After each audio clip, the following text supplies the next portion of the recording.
Hello y'all, welcome to my channel, Christy's Musings. I'm Christy. You can call me Tigger if you want to. I hope I have a good video for you all today. The other night I sat down to watch this movie, Into the Labyrinth, and as I was sitting there, I play with my phone, and I asked ChatGPT why there's so many references to Alice in Wonderland when it comes to mkultra or mind control situations. And ChatGPT told me that people often connect Alice in Wonderland to mkultra and mind control because of how the story mirrors the disorienting, surreal, and psychologically fragmented experiences associated with trauma-based mind control narratives. And then it said, here's why these connections are made, especially in conspiracy theory circles. Number one is dissociation and altered reality. In Alice in Wonderland, Alice falls down a rabbit hole in a bizarre, dreamlike world. This fall is often likened to dissociation, a psychological defense mechanism where the mind detaches from reality, sometimes something that trauma-based mind control survivors reportedly experience.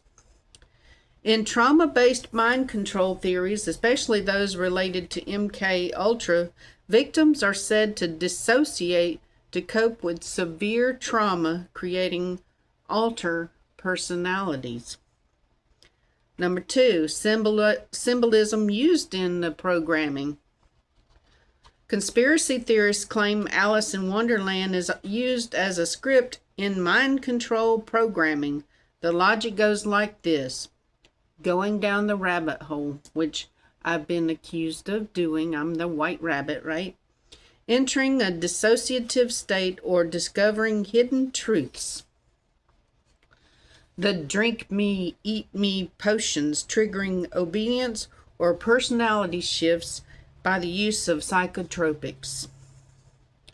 Talking animals, changing size, absurd logic, and confusion and destabilization. I'm thinking of the movie Coraline as I'm reading all of this.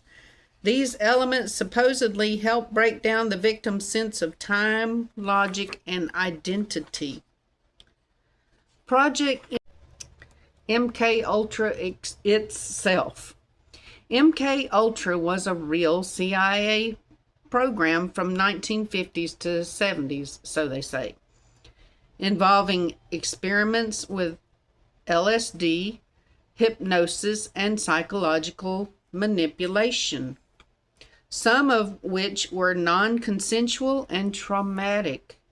Over time, this real program merged with urban legends and survivor testimonies claiming extreme ritual abuse and mind control took place. Some of those who say they were victims, like Kathy O'Brien, claim their abusers used Alice in Wonderland imagery as part of their programming. And if you're wondering what this has to do with the movie, just hold tight. Hollywood and pop culture. The theory gets reinforced because Alice in Wonderland themes show up a lot in pop culture, particularly in music videos and fashion when paired with butterfly or monarch symbolism, checkered floors often linked to Freemasonry, doll-like characters, altered states, or masks. Again, my mind's going to Coraline. Some believe these are intentional references to MK Ultra or Monarch programming. I will like to add that I believe that Monarch programming is happening in a lot of what's going on in the world and what we see on our televisions. The symbolism often shows up in culture. The fact that real government programs like mkultra existed adds a layer of legitimacy to deeper conspiracy. Okay, so as I was watching the movie and playing on my phone, I noticed that this movie, Into the Labyrinth, had some vibes that, made me think of MK Ultra and Alice in Wonderland. And so I asked ChatGPT if I was correct, and it told me that's a good catch, and said yes, that the Labyrinth 2019 Italian title L'uomo del labirinto definitely plays into themes very similar to mind control narratives, especially those associated with MK Ultra and Alice in Wonderland symbolism. So let's talk about the movie Into the Labyrinth. The movie Into the Labyrinth was directed by Donato Carisi, and he also wrote the novel that the movie was based on. The movie stars Dustin Hoffman and Tony Servillo. In the movie, this girl named Samantha Andretti, and I'm sorry, I'm going to give you some spoilers, but in the movie, a girl named Samantha Andretti is kidnapped. Now, let me tell you, when it opens up and that little girl walks up to a van, I was like, didn't your mama ever tell you not to do that? Everybody knows to avoid vans, right? But this little girl not only walked by the van, she stops there to apply her lipstick and smile. And then all of a sudden, she's kidnapped. And she's held in a place called the Labyrinth. Years later, 15 years later, she's found alive, and her psychological profiler, which is Dustin Hoffman, tries to help her recover her memories to find her abductor, usually using unusual psychological methods. Into the Labyrinth versus Alice versus MK Ultra themes are connected throughout the film. The protagonist, or the victim, Samantha Andretti, is kidnapped and mentally shattered. This is symbolic of Alice, a curious girl who falls into a surreal world. As a victim of mind control, often young females in stories dissociate in alternate worlds to survive their trauma. There's the white rabbit symbolism. The abductor, or the monster with the rabbit mask, follows the story of Alice in Wonderland, in that Alice is abducted by this white rabbit, and she's in this wonderland or labyrinth. The rabbit is a guide into dissociation and handler figure. He trying to get my thoughts together. He's the follow the rabbit used in Monarch MK Ultra symbolism. And the labyrinth is a metaphor for the mind. It's confusing, full of symbols and puzzles. Alice is challenged to, she has this puzzle device that she has to work out to get what she needs on a daily basis. And the whole thing is like a dreamlike maze, lights and the use of camera footage, to make it look like it's skipping in and out of frame. Those are all to give it that dreamlike feeling. But programming fragments the mind into altars, and the inner world becomes a maze to navigate. She often shifts realities. The scenes jump between what's real, imagined, or repressed memories or perceptions. The victims struggle to distinguish reality from programming or fantasy, what that rabbit has fed them, in their mind. Okay, spoiler. The handler / Dustin Hoffman's character is a psychologist using non-traditional manipulative methods like the caterpillar or the Mad Hatter did in Alice in Wonderland, those characters who influence Alice's thinking. A programmer or handler works to create or control the altars. They use hypnosis, confusion, and suggestion as key methods. In the movie, you're watching, and when it's focusing on Samantha and Dustin Hoffman, you're watching an English movie. But then all of a sudden, you've got this other thing that's going on with this investigator, Ginkgo, and everything that happens around him happens in Spanish. So there's the language confusion / duality going on. That's kind of like a fractured identity. And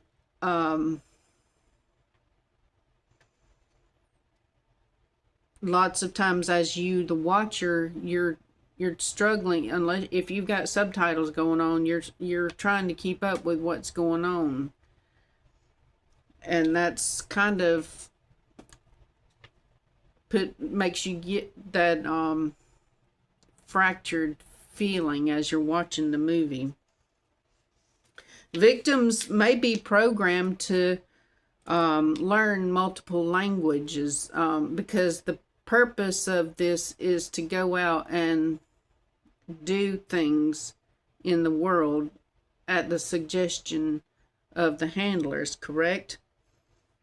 So they may have multiple personalities. They speak foreign languages. They may perform as separate identities from their usual self. That's polyfragmentation.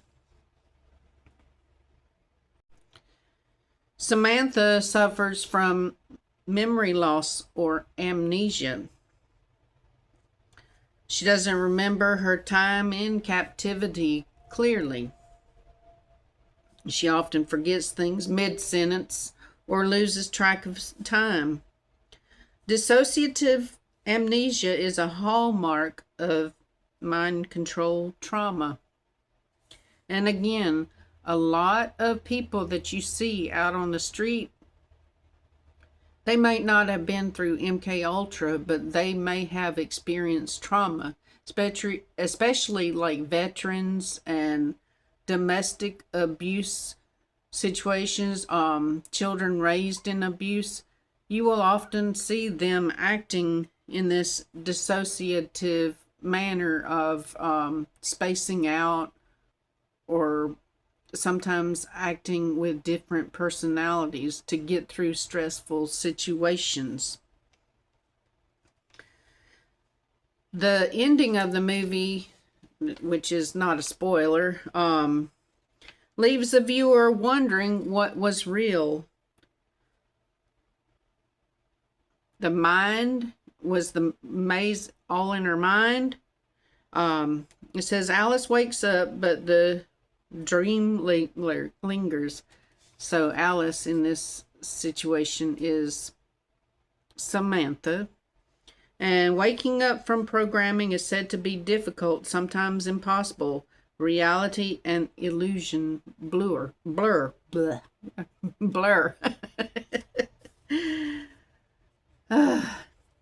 Mind control parallels. The labyrinth is a metaphor for a fractured mind, a place that traps the victim psychologically, not just physically. The girl's disoriented recall, the dreamlike altered reality scenes, and shifting perspectives mirror dissociative identity disorder, DID. And that's common in survivor accounts of trauma-based programming. Again, the dual languages and the blurred realities could symbolize a fractured or multilingual identity, which is another claimed feature of Monarch programming. Some of this stuff is repetitive. I was trying to write it down, like as I'm chatting with ChatGPT, I want to make sure that I understand everything, so I may repeat some of the things again as I was writing.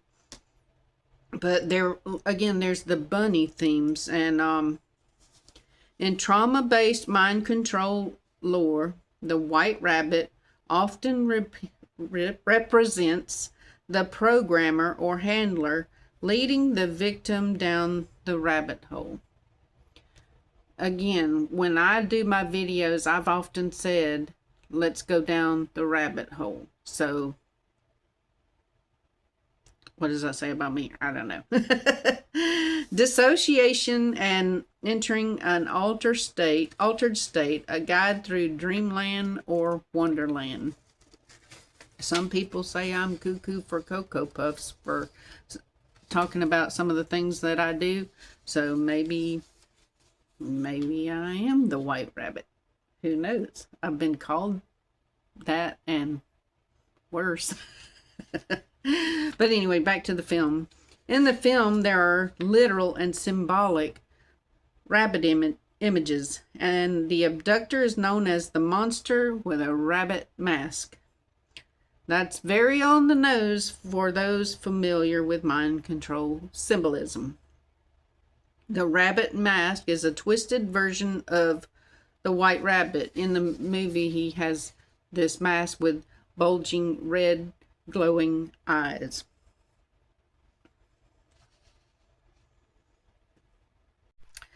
The interview room is a highly controlled space symbolic of debriefing in programming. There's lots of childlike drawings and flashbacks in this movie. This little girl named Alice hands Ginkgo, the detective Ginkgo, some pictures she's drawn. And that's a way of expressing memories, which is common in trauma survivor stories. Again, Samantha had the cube labyrinth that she had to work out each day, and those reinforce the sense that nothing is straightforward. Echoes of mind built around secrecy, codes, and hidden compartments. There's a little girl named Alice in the movie, and so that's when I was like asking whether or not this movie had anything to do with Alice in Wonderland. Samantha is lured into this surreal, trapped world. She navigates a psychological maze. She's led by cryptic characters. She emerges changed, but unclear if she's truly free. The use of mirrors. In the movie, there's this comic book that Detective Ginkgo finds. On the surface, the comic book looks like a bunny. And Detective Ginkgo almost thinks it has nothing to do with the case and discards the thing. However, he later learns that the comic book has been passed down from kidnapper to victim, and from victim to then become a kidnapper. Like I said, they just continue the cycle, which is what happens in a lot of American families. We continue the cycles of abuse. And so each victim later becomes a monster. And if you recall, I've often said that when you're fighting monsters, be careful not to become one yourself, which is what we see in American politics also with certain states now. And I'll stay off of that topic. But anyway, the Detective Ginkgo, he finds out that this comic book, if you use a mirror and put it against the pictures on the comic book just so, they will reveal abominations within the pages of the comic book. So Dustin Hoffman's role. Hoffman plays a profiler who doesn't use traditional methods. He represents the psycho-manipulator archetype, someone who digs into the mind to uncover or reshape it. The dynamic between him and the girl reflects the controller-subject relationship that conspiracy theorists associate with MKUltra handlers. Remember in the show Stranger Things, remember 11, and she has her male handler. And so, like I said, that's very telling of an MKUltra type situation. In a final twist, it becomes clear that Dr. Green, the psychologist, is not who he seems to be, and he has a hidden connection to Samantha's captivity. Also, the older Samantha turns out to be a missing police officer, Mila Vasquez. His treatment methods are revealed to be a continuation of the mind controls. The mind games, I meant. And like I said, so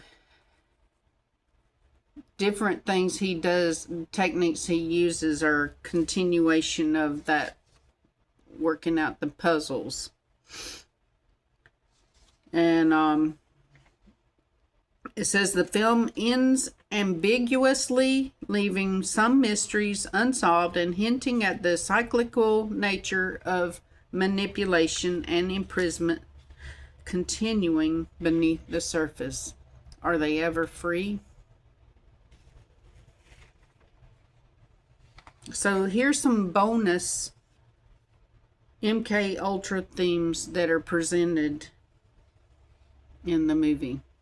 The use of hypnosis in the interviews, deep confusion between what happened and what is imagined.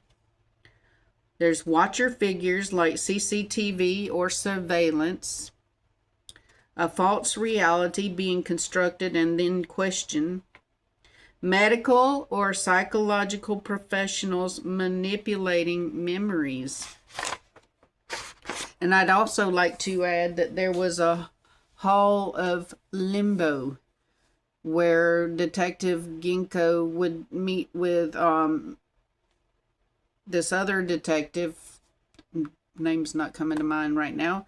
But anyway, in this limbo, we see this green wall with all of these pictures of missing children, which kind of fuels the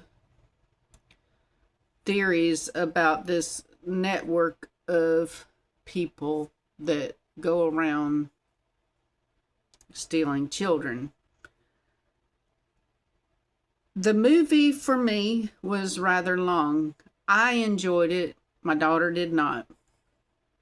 She asked, "How long is this movie gonna be?" And I had to press to see how much longer. But anyway, for me, like I said, once I cued in on the Alice in Wonderland themes and the mkultra themes, I was on it. I was watching till the end. I wanted to see how it ended. But then as I get to the end, I'm more confused. Like, what just happened? What was real? What wasn't? So, if you have the fortitude to watch such a movie, check it out and see what you get. You may get a whole bunch more than what I saw in there.